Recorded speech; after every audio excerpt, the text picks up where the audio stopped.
Kaya magandang araw po sa lahat at sa mga followers naman ito na papanood.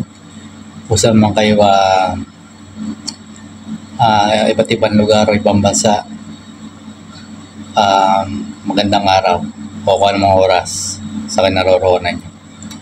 Makikita natin rampant na yung fake news. Ginagawa itong katatawanan, pinagkakitaan o ginagawang libangan na rin. Parang nagiging normal na sa ibang gumagawa nito. Ngayon, umaksyon ng NBI, no? Matagal na to eh.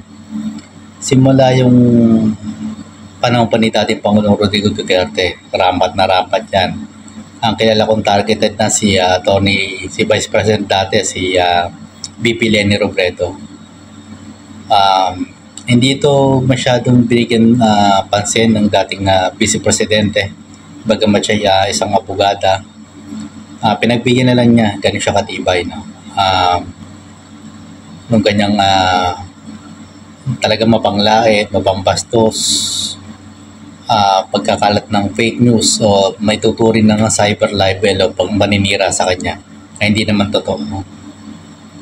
At punong-puno ng mali siya. Kagabi, nagpa-press ko ng NBI, National Bureau of Investigation, isang lead law enforcement agency dito sa bansa natin, counterpart ng FBI, Federal Bureau of Investigation sa Amerika.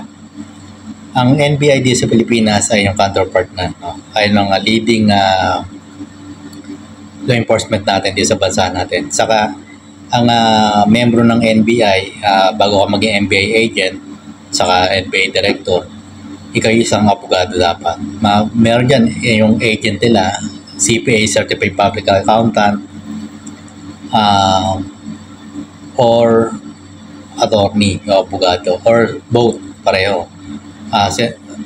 Certified Public Accountant sa abogado, no? Yung dating yung pinalitan ni Director Jaime Santiago ngayon ng NBI, yung dating NBI Director ay CPA lawyer.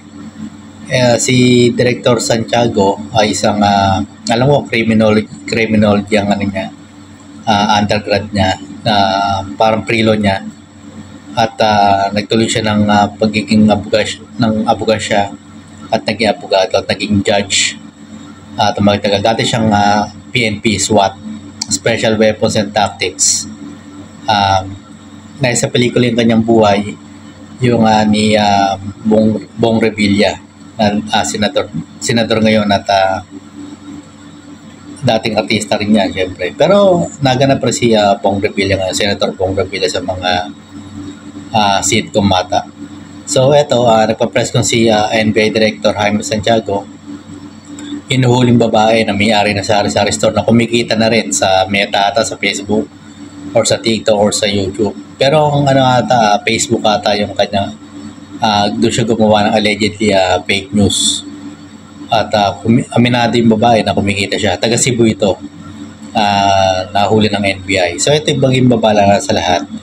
Hindi po biro-biro yung pagpapakalat ng fake news. Nagbubunso dito ng maling impormasyon, unang-una, kaguluhan sa bansa natin at paninira sa mga individual. Kahit politiko yan, kung hindi naman ganyan na sinasabi ng mga yan, dadagdagan pa ng hindi maganda, paninira po yun. So maging tayo,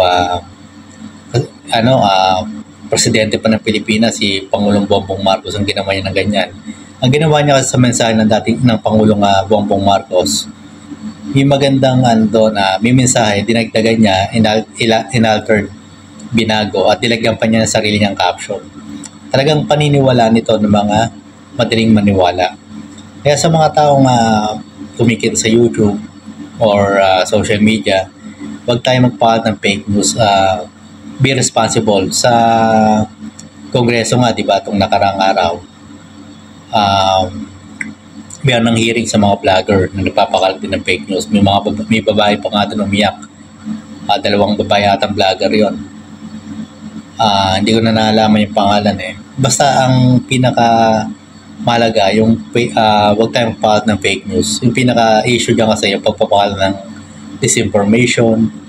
Sa investigation sa Kongreso kasi, yung fake news na pinapakalat ng pro Duterte vloggers, yung pagkaka-arrest sa dating Pangulong Rodrigo Duterte kung ano ginagawa nilang maling impormasyon na naghihikayat sa mga tao na magkagulo at maniwala sa maling impormasyon niya.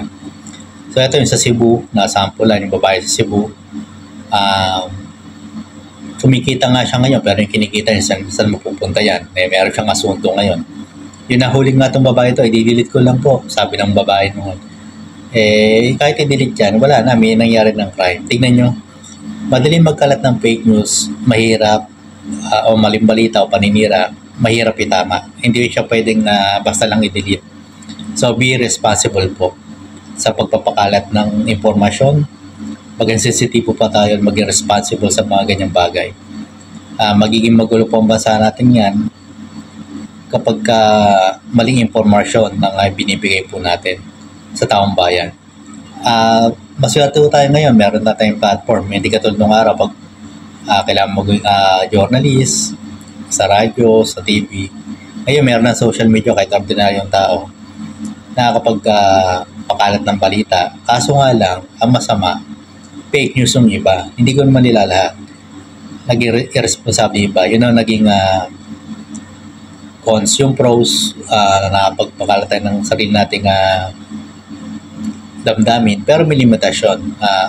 Hindi po absolute yung freedom of expression po mga kasama. No? Pwede ka pa rin makakulong dyan kapag maling impormasyon ang ginagawa mo at naninira ng kapwa mo. So ito, maging aral na po itong ginagawa ng NBI. Meron pa raw isang sikat na personality na mayroon ng warrant of arrest. At sabi ni NBI Director Santiago, nagyayabang daw itong personality na to na matagal na raw iniintay yung kanyang asunto. So ang tugon ng NBI, meron na raw itong dalawang warrant of arrest. Ang tanong, sino kaya yon? So abangan po natin ulit. So hanggang dito lang po muna yung vlog. Maraming salamat po. Maging responsable sa pagpapakalat ng impormasyon. Pag gumawa ng disinformation, wag po tayong gagawa ng ganyan. Hanggang dito na po. Maraming salamat.